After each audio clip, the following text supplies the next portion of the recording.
Le président de la très belle République du Burundi, son Excellence Evariste Ndayishimiye, vient d'effectuer une visite en République de la Zambie. Dans l'ensemble, la visite s'inscrivait dans le renforcement des liens d'amitié, de fraternité qui ont toujours caractérisé le Burundi.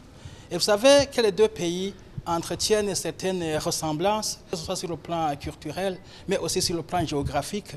Vous voyez ce lac Tanganyika qui nous lie comme par cordon ombilical et qui fait que finalement les deux pays sont des pays limitrophes, mine de rien. Au niveau des détails, je veux dire, cette visite a été une occasion de sceller des accords de coopération, mais aussi des mémorandums. Au niveau des accords, il y a eu la signature des accords en rapport avec l'environnement, l'agriculture et l'élevage.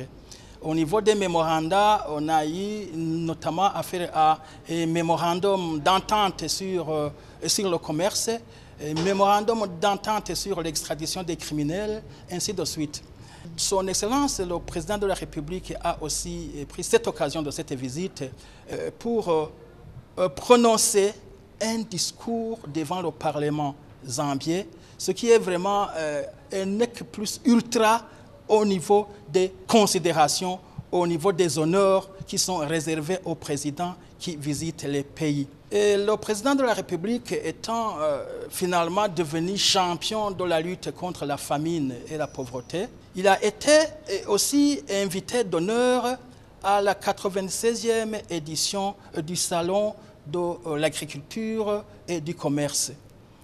Et son Excellence, le président de la République aussi, dans le même sens et dans un ordre d'idées voisin, a été invité dans une compagnie de production, de commercialisation des semences qui s'appelle CD Company. C'est une compagnie qui revendique un statut panafricain puisqu'il a des filiales et des comptoirs dans au moins 15 pays d'Afrique. Son Excellence, le président de la République, a également pu rencontrer la diaspora burundaise de Zambie. C'est une diaspora qui était très enthousiasmée de l'accueillir. C'était vraiment un rendez-vous de fraternité, c'était un rendez-vous en tout cas de rencontrer des personnes dont on avait vraiment finalement soif. Le peuple a rencontré un président dont il avait vraiment finalement besoin. On a vu la joie qui les animait. Je m'en voudrais de ne pas signaler le fait que le président de la République est parti aussi.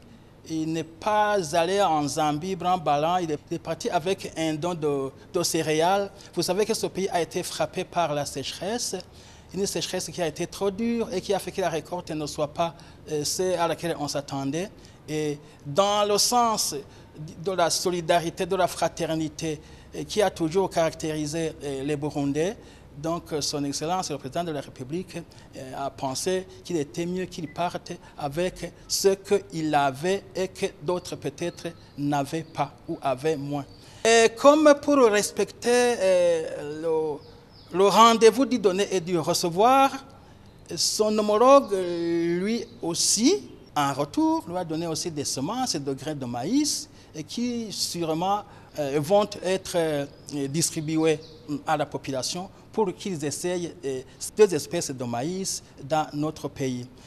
Dans l'ensemble, c'était une visite pleine de solennité, une visite pleine de symboles, une visite qui a été bénéfique et pour le Burundi et pour la Zambie.